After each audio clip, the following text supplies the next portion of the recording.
बच्चों, इस वीडियो में हम लोग हुंड के नियम और आफबाऊ नियम का अध्ययन करेंगे। हुंड नियम, हुंड्स रूल।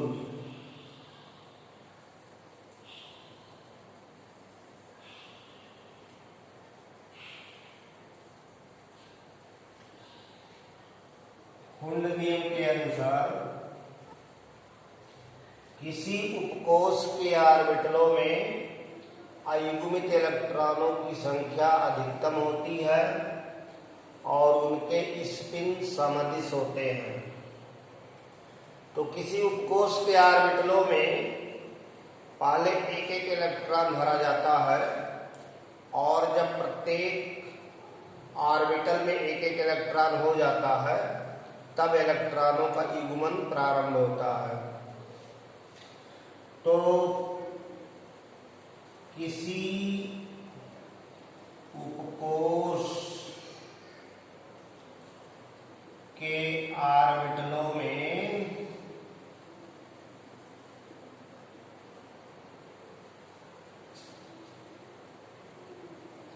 अयुग्मित इलेक्ट्रॉनों की संख्या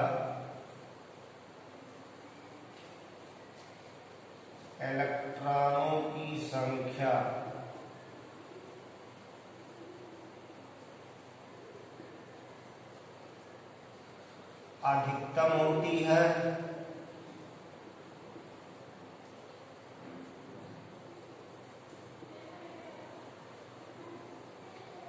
और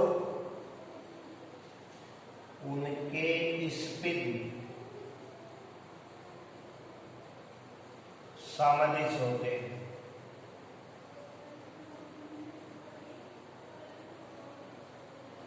तो हुंड नियम से अभिप्राय ये है कि किसी उपकोष में जितने ऑर्बिटल होंगे सब में पहले एक एक इलेक्ट्रॉन भरा जाएगा और जब सभी ऑर्बिटलों में एक एक इलेक्ट्रॉन हो जाएंगे तब इलेक्ट्रॉनों का जोड़ा बनेगा, युग्मन शुरू होगा, पेयरिंग शुरू होगी।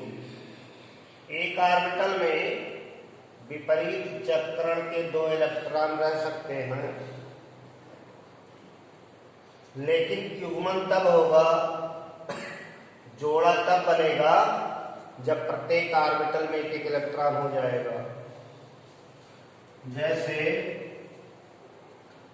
यस उपकोष, यस सबसेल, इसमें एक ऑर्बिटल होता है। तो एक ऑर्बिटल ऐसे दिखाया जाता है, इसमें एक इलेक्ट्रॉन अनपेयर्ड एक इलेक्ट्रॉन रख सकते हैं क्योंकि ये कई ऑर्बिटल है, और दूसरा इलेक्ट्रॉन आएगा तो जोड़ा बन जाएगा। तो इसमें पहला ये है, दूसरा ये है, एक अप स्पिन में एक डाउन स्पिन में। तो इसमें आप अधिकतम अनपेयर्ड एक रख सकते हैं। ऐसे पी उपकोष है, पी सबसेल है, इसमें तीन ऑर्बिटल हैं, तीन कक्षक हैं। तो हुंड नियम से तीनों कक्षकों में पहले एक एक इलेक्ट्रॉन भरा जाएगा। यानी अगर आपको P3 कॉन्फ़िगरेशन मिलता है, पी उपकोष में तीन इलेक्ट्रॉन हैं, तो पहले तीनों अप स्पिन में भरे जाएंगे। ये पहला इलेक्ट्रॉन है, ये दूसरा है, ये तीसरा है। और अगर चौथा इलेक्ट्रॉन आएगा तो यहां से पुनः भरा जाएगा। तो चौथा इलेक्ट्रॉन ये रहेगा, ये पांचवा रहेगा और ये छठा रहेगा। तो किसी उपकोष के ऑर्बिटलों में अयुग्मित इलेक्ट्रॉनों की संख्या अधिकतम होती है। तो पी उपकोष में तीन अयुग्मित इलेक्ट्रॉन अधिकतम हो सकते हैं क्योंकि तीन ऑर्बिटल है, पहला, दूसरा, तीसरा, ये पैरेलल स्पिन में तीनों ऑर्बिटलों में भरे जाएंगे। फिर चौथे इलेक्ट्रॉन से जोड़ा बनना शुरू करेगा। तो पी उपकोष में चौथे इलेक्ट्रॉन से युग्मन प्रारंभ होता है, पेयरिंग शुरू होती है। ऐसे डी में डी उपकोष, डी सबसेल, इसमें 5 ऑर्बिटल हैं, 5 कक्षक हैं। पांचों कक्षकों को आयत के रूप में निरूपित किया जाता है। तो इन 5 कक्षकों में आप एक एक इलेक्ट्रॉन भर सकते हो, यानी डी उपकोष में अधिकतम आयुग्मित 5 इलेक्ट्रॉन रह सकते हैं, अनपेयर्ड 5 इलेक्ट्रॉन रह सकते हैं। ये पहला इलेक्ट्रॉन है, दूसरा है, तीसरा है, चौथा, पांचवा। 5 अधिकतम अनपेयर्ड हो सकते हैं। ये पहला, दूसरा, तीसरा, चौथा, पांचवा। अब छठे इलेक्ट्रॉन से युग्मन शुरू हो जाएगा, छठे इलेक्ट्रॉन से जोड़ा बनना शुरू करेगा।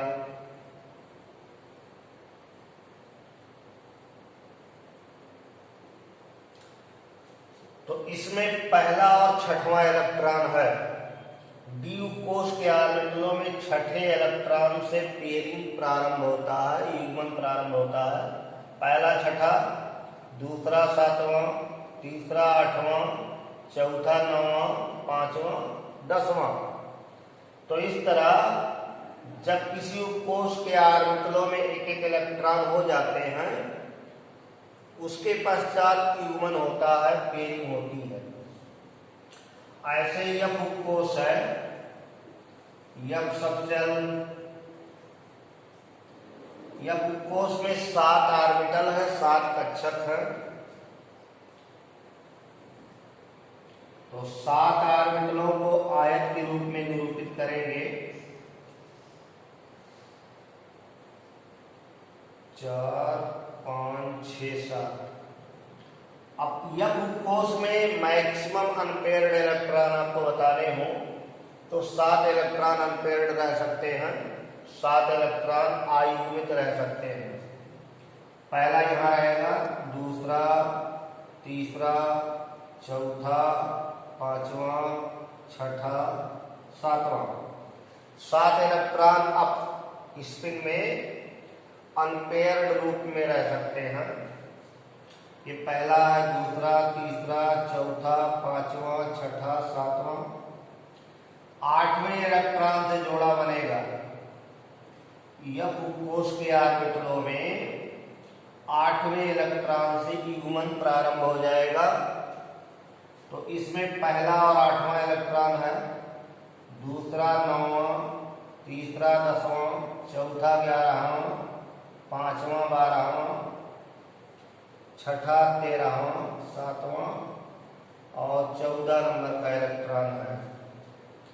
तो हुंड नियम के अनुसार किसी उपकोष के ऑर्बिटलों में पहले एक एक इलेक्ट्रॉन भरेंगे और उसके पश्चात जोड़ा बनना शुरू करेगा। तो किसी उपकोष के ऑर्बिटलों में अयुग्मित इलेक्ट्रॉनों की संख्या अधिकतम होती है और उनके स्पिन समदिश एक ही दिशा में होते हैं। अप स्पिन में इलेक्ट्रॉन पहले भर लेंगे, जब सभी ऑर्बिटलों में अप स्पिन हो जाएगा उसके पश्चात डाउन स्पिन शुरू किया जाएगा। ये हुंड का नियम है। इसके पश्चात अफवा प्रिंसिपल है, जो इलेक्ट्रॉन के वितरण व्यवस्था को व्यक्त करता है। इलेक्ट्रॉन किस प्रकार उपकोषों में वितरित हैं, कैसे भरे जाते हैं, वो अफवा प्रिंसिपल कहलाता है। अफवा प्रिंसिपल आपबाउ नियम या आपबाउ सिद्धांत कहते हैं। जर्मन भाषा का शब्द है आपबाउ, जिसका मतलब है रचना करना। तो इलेक्ट्रॉनिक विन्यास की रचना करना, उपकोषों में इलेक्ट्रॉनों को भरना, ये अफवा प्रिंसिपल के अंतर्गत आता है। इस सिद्धांत के अनुसार हाइड्रोजन परमाणु के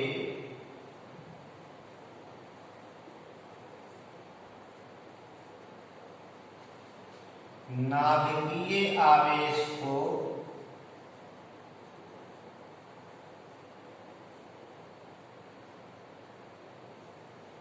हाइड्रोजन परमाणु के नाभिकीय आवेश को क्रम से एक इकाई बढ़ाकर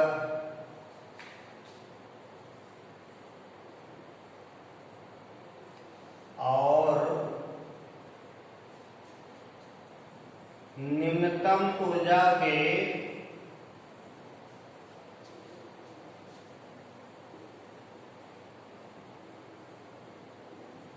रिक्त ऑर्बिटलों में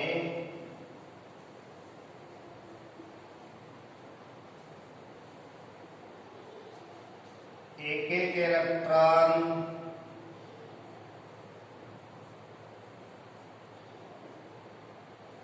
प्रवेश कराकर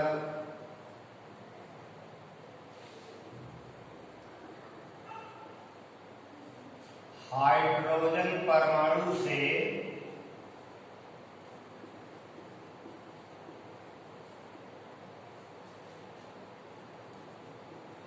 किसी बहु इलेक्ट्रॉनिक परमाणु का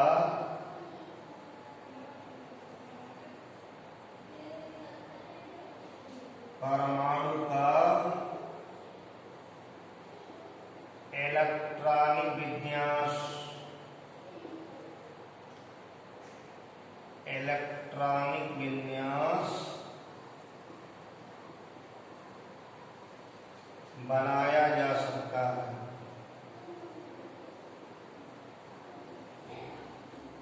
तो इलेक्ट्रॉनिक वितरण व्यवस्था करने का नियम है, इलेक्ट्रॉन भरने का नियम है। हाइड्रोजन परमाणु के नाभिकीय आवेश को क्रम से एक एक इकाई बढ़ाकर और निम्नतम ऊर्जा के रिक्त ऑर्बिटलों में एक एक इलेक्ट्रॉन प्रवेश कराकर हाइड्रोजन परमाणु से किसी बहु इलेक्ट्रॉनिक परमाणु का इलेक्ट्रॉनिक विन्यास बनाया जा सकता है। इसका तात्पर्य यह है कि जैसे सबसे सरलतम परमाणु हाइड्रोजन का है और इसका नाभिकीय आवेश न्यूक्लियर चार्ज जिसमें एक प्रोटॉन बाहर एक इलेक्ट्रॉन है, नाभिकीय आवेश को एक यूनिट बढ़ा दिया जाए, नाभिक में 2 प्रोटॉन कर दिए जाएं और बाहर 2 इलेक्ट्रॉन कर दिए जाएं तो हीलियम हो जाएगा। ऐसे 3 प्रोटॉन 3 इलेक्ट्रॉन कर दिया जाए लिथियम हो जाएगा। 4 प्रोटॉन 4 इलेक्ट्रॉन कर दिया जाए बेरिलियम हो जाएगा। तो हाइड्रोजन सरलतम परमाणु है, इसके नाभिकीय आवेश को एक एक इकाई बढ़ाकर और निम्नतम ऊर्जा के रिक्त ऑर्बिटलों में एक एक इलेक्ट्रॉन प्रवेश कराकर हाइड्रोजन परमाणु से किसी बहु इलेक्ट्रॉनिक परमाणु का इलेक्ट्रॉनिक विन्यास बनाया जा सकता है। अथवा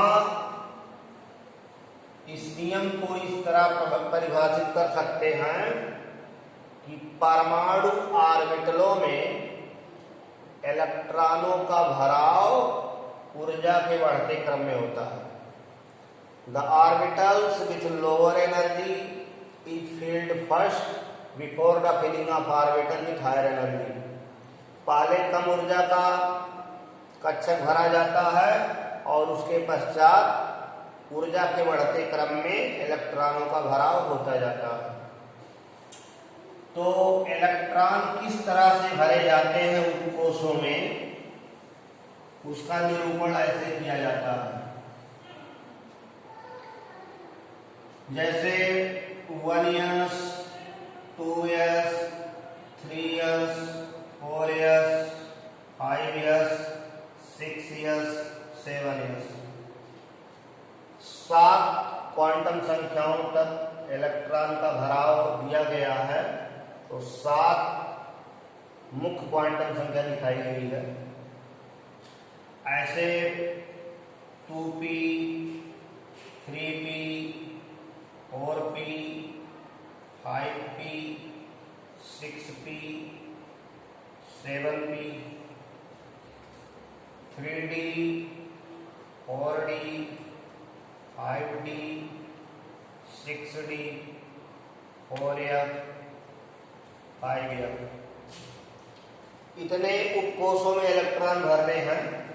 अब तक जो 118 तत्वों की व्यवस्था बताई जाती है उसमें इतने ही उपकोष शामिल हैं। तो पहले इलेक्ट्रॉन 1s में भरे जाएंगे, फिर 2s में, 2p 3s, 3p 4s, 3d 4p 5s, 4d 5p 6s, 4f 5d 6p 7s, 5f 6d 7p। इस तरह 1s से लेकर के और 7p तक इलेक्ट्रॉन भरे जाते हैं। ऊर्जा का यही क्रम आपको पता हो तो इलेक्ट्रॉनिक विन्यास आप आसानी से कर ले जाएंगे, इलेक्ट्रॉनिक कॉन्फ़िगरेशन आसानी से कर ले जाएंगे। तो ये डायग्राम है, ऊर्जा का बढ़ता क्रम है, उपकोषों की व्यवस्था है जिसके क्रम में इलेक्ट्रॉन भरे जाते हैं। या ऐसे याद कर सकते हैं 1s, 2s, 2p, 3s, 3p, 3p के बाद 4s, 3d, 4p, 5s, 4d, 5p, 6s, 4f, 5d, 6p, 7s, 5f, 6d और 7p। इसी ऑर्डर में इलेक्ट्रॉन भरने हैं। यस उपकोष में अधिकतम आप 2 इलेक्ट्रॉन भर सकते हैं, p में 6, d में 10 और यफ उपकोष में अधिकतम 14 इलेक्ट्रॉन भरे जा सकते हैं। तो इस तरह इलेक्ट्रॉनों की वितरण व्यवस्था है। इलेक्ट्रॉन को इसी क्रम में भरना है, ये ऑर्डर याद किया जाए और इसी क्रम में इलेक्ट्रॉन का वितरण दिया जाए तो इलेक्ट्रॉनिक विन्यास बन जाएगा। जैसे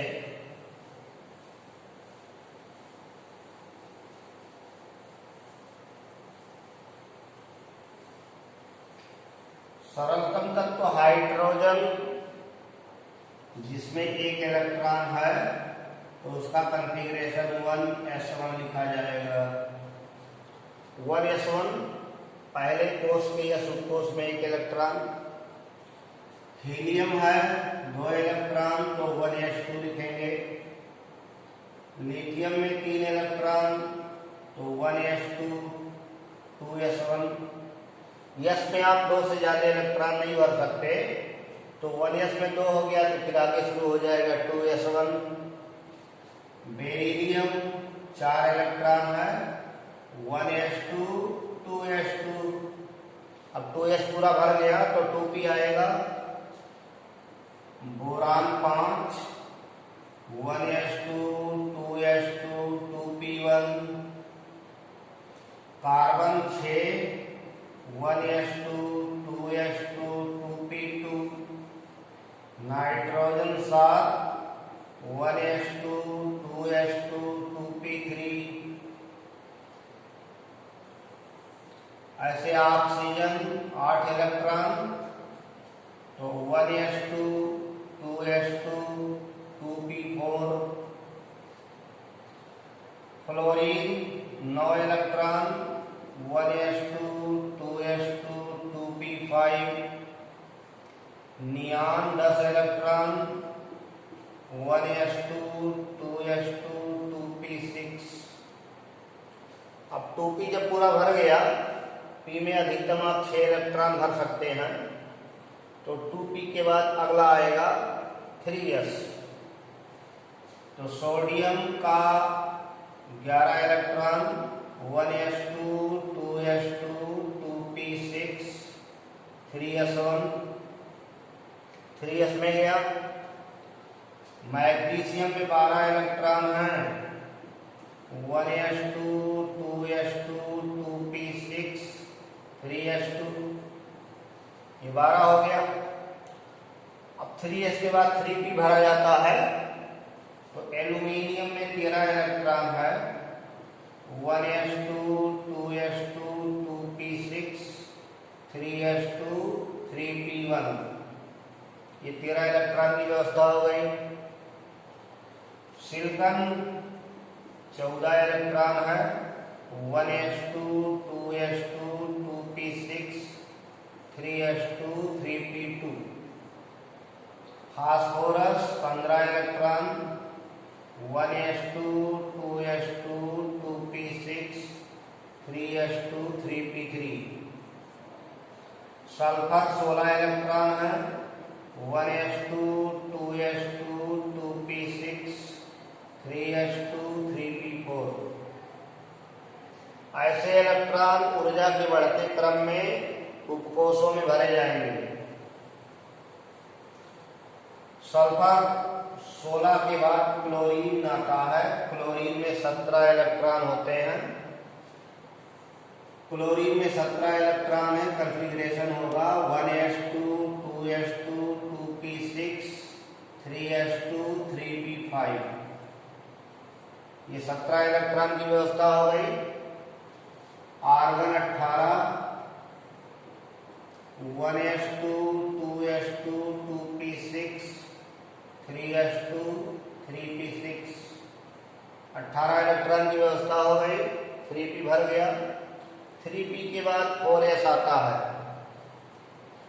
तो potassium 19 electron, 1s2 2s2 2p6 3s2 3p6 4s1, 19वां electron 4s में गया। Calcium 20, 1s2 2s2 2p6 3s2 3p6 4s2। तो 20 तक इलेक्ट्रॉन 4s में गए। अब 21 का कॉन्फ़िगरेशन लिखेंगे तो 4s के बाद 3d आता है। 3d 3 वालों के साथ कर दिया जाएगा।